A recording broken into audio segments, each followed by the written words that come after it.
There's a woman I recently saw, my patient actually. Armed robbers broke into their house. They tied the husband and raped the wife in front of the husband in their own house. She and her husband were hush hush about it because they didn't want stigmatization of the gist to spread. God. The incident of rape has become so prevalent in recent times that out of every five girl child or out of every five female, three are victims of rape. And it is so bad that recently the government of the United States of America introduced death penalty for child rape. Now, the problem with us in Nigeria is not just in the penalty for rape. The problem is with proving the crime of rape to ensure that these perpetrators are they face the requisite punishment for their offense. Now, why is it so difficult to prove this crime? Because the requirement of the laws in Nigeria, our criminal laws in Nigeria, is that every crime should be proven beyond reasonable doubt.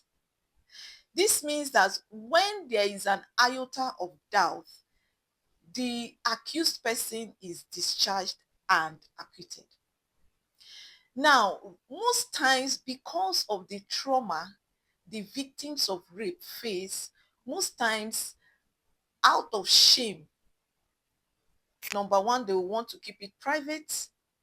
Secondly, they end up destroying evidence that would be necessary to indict these criminals. And in the long run, when they are able to speak out, there is insufficient evidence to prove the crime. So the perpetrator is all over the place, even committing more. Now, in today's video, we're not just going to talk about what amounts to rape. We're also going to talk about what the requirements of the law are with respect to the crime of rape. We'll finally wrap up this video with list of things every rape victim is expected to do when faced with the crime of rape. Please don't go away. If you are yet to subscribe to this channel, kindly click the subscribe button and help us share this video to everyone, not just people, not just rape victims, because you never can know. You never can tell, sorry, because you never can tell who and who is a victim of rape. So kindly share this video to everyone. And then this information is not just for us, it's also for our children, just to protect our children out there. We'll be right back. Don't go away.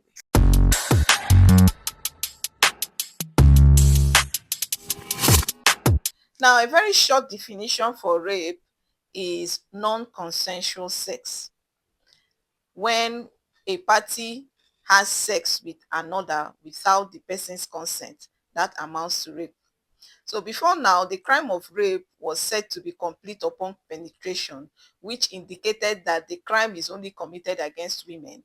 But the Violence Against People's Prohibition Act now expanded the definition of rape to include male victims, which means that if your victim is a man and you had sex with him without his consent, that man can bring an action against you for rape. That being said, the question now comes to mind. The question that now comes to mind is what amounts to consent? That's one, giving consent. Now, if that consent that you claim to have was obtained by fraud, it was obtained by undue influence, by coercion, by deceit, that the court is saying that that is not sufficient consent, and so you are guilty of rape. I read a story of a man that came out crying out that the parents of the minor he had sexual relations with, um, they are filing an action against him for rape. that the child told him that she was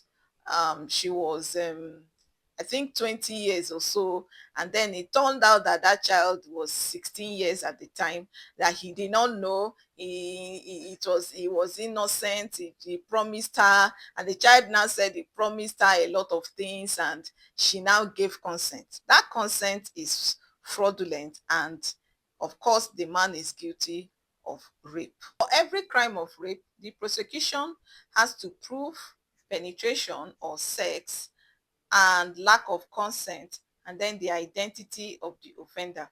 Now, it becomes very difficult in most cases to prove penetration or to prove lack of consent.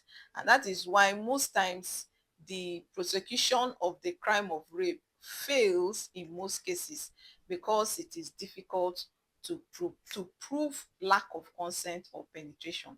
Now, in the video I'm about to show you now, you are going to see things that every rape victim should do immediately after being faced with the crime of rape, or immediately after rape. Now, the essence is to preserve evidence and to also take care of yourself medically. There's a woman I recently saw, my patient actually.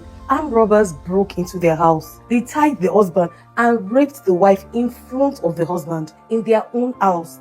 She and her husband were hush-hush about it because they didn't want stigmatization of the gist to spread. God bless that man. He stood by her, a completely supportive husband. It took her a week before she could gather the strength to seek medical advice. 4 months later, she checked her HIV status, which was last week, and she was HIV positive.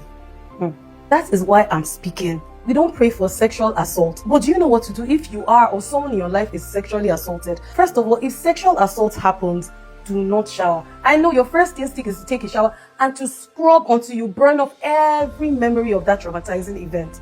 But you don't want to do that.